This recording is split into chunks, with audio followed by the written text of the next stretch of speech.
What the hell is that? The machine.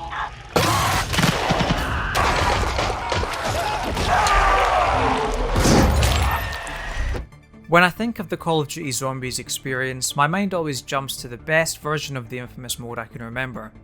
The original Black Ops took the groundwork laid by World at War when the team at Treyarch was only beginning to develop the potential of the mode that would soon dwarf any other survival shooter on the market. The World at War maps were great in a lot of ways, and they hold a special place in my own heart and indeed the hearts of many long-time fans, but at their core they were pretty basic. The first ever Zombies map, Nacht on Toten, was tiny in comparison to what we have now. It held a measly 4 rooms, with players unlocking the whole map in just a matter of a few rounds. As the Zombies experience evolved over the game's life cycle, additions such as bigger maps and new features such as electricity, perk machines and the superb Pack-a-Punch machine brought new life into the affair.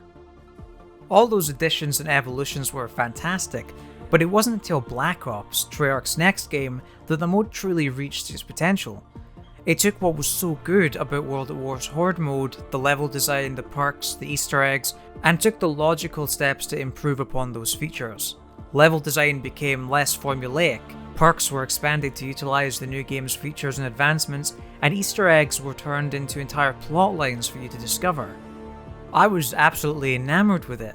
Every time a new map was released, I'd spend weeks playing it with friends, trying to beat our record for most rounds survived.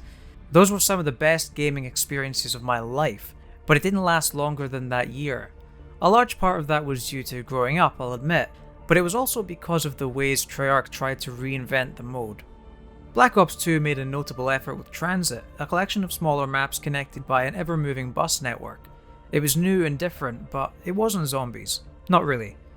Black Ops 3 and 4 did away with that idea, opting for a more traditional map layout. But at least in my opinion, the push for unlockable story being the centerpiece of the experience never quite hit the same. The magic of those long nights I'd spend with friends trying to figure out the next step of the new map's Easter egg was sucked away when the story was thrown right in my face. The other Call of Duty developers tried their hand at it as well. I mean, why wouldn't they? It's one of the series' most popular modes. I'd want a piece of that action too. With Infinite Warfare, Infinity Ward tried to strike a fun 80s vibe with theme park rides and bubbly characters. Sledgehammer went in the opposite direction, leaning on its Dead Space heritage with a horror-focused experience. They were both fun in their own right, but they still lacked the magic of Treyarch's earlier entries. The Zombies mode in Call of Duty games has been that way for me since the first Black Ops had been and gone, and the trailers for the new one lent themselves to that same horror-esque tone. So when I sat down for my first game of Black Ops Cold War's Zombies mode, I was expecting disappointment, but instead, what I got was surprise. The first map available is a sort of expansion of that original setting, Nacht on Toten. The original map is largely unaltered, but now you can explore the area around it. There's a feeling of familiarity to roaming those halls that Activision is all too familiar with, but it's more than that. Black Ops Cold War is a direct sequel to the original Black Ops, so it's set around the same time. This means that the tone is largely the same, so what you're left with is this awesome amalgamation of the two. It also means that Treyarch can use Black Ops as a stepping off point, rather than their newer titles. The music is reminiscent of those early games, and so is the tone. Sure, it leans into the horror aspects of Call of Duty World War II's Zombies, but it's still more James Gunn than George Romero. Blood is smeared all over the walls of an underground research facility, but slapped in the middle of it almost comically is a multicoloured perk machine. Zombies are hauntingly eroded in fantastic detail, but they surround teleporters that'll take you to alternate dimensions where giant neon jellyfish float in the sky. It's pretty wacky. Amazingly, it does all this while still remaining true to the tone it strives for. It makes me think of James Gunn's upcoming Suicide Squad movie, dark and disturbed but colourful at the same time. Things are grim, but when there comes time for the ghoulish hellhounds to attack you and your friends, it feels like a bad trip. It feels appropriate, and it helps that the story doesn't seem to take itself too seriously. The way the zombie story is told this time around feels like a proper evolution of that Black Ops formula.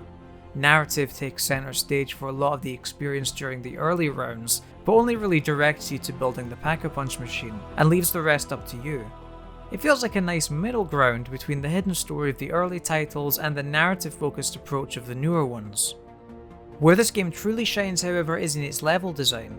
When dealing with copious amounts of the undead, it's not uncommon to end up surrounded. In some of the poorly designed maps of previous games this was all too easy, but in Cold War the map design is conducive to player movement. If you can't shoot your way out of a situation, there's often some means of escape given how open the level is.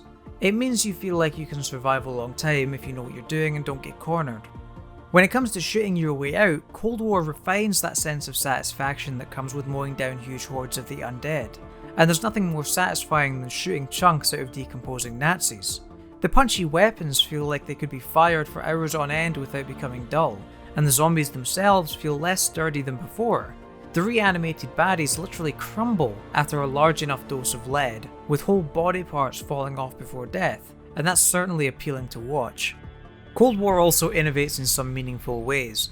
It doesn't take the Black Ops 2 approach of trying to reinvent the wheel. It feels like the classic zombies experience at its core, with perk machines littering the map and a rotating mystery box. But features like field upgrades used to stun zombies and get you out of a tight spot, and zombie health bars add something meaningful to the experience without removing that magic. You can even evacuate and enter a win state after the 10th round, rather than continuing to hold off as long as you can, a feature I've wanted for years. I suppose it's rather fitting that Nachther and Toten, the inception point for this incredibly long-running mode, is the centerpiece of this new experience. It's a nice metaphor for the way Treyarch has taken what was already great and built around it rather than on top of it. With Cold War, they've managed to recapture the essence of what made zombies so enjoyable 10 years ago and translated it into a new vision. Level design and tone sets this experience apart from those we've come to expect, and as much as it feels like welcoming an old friend, it feels refreshing as well.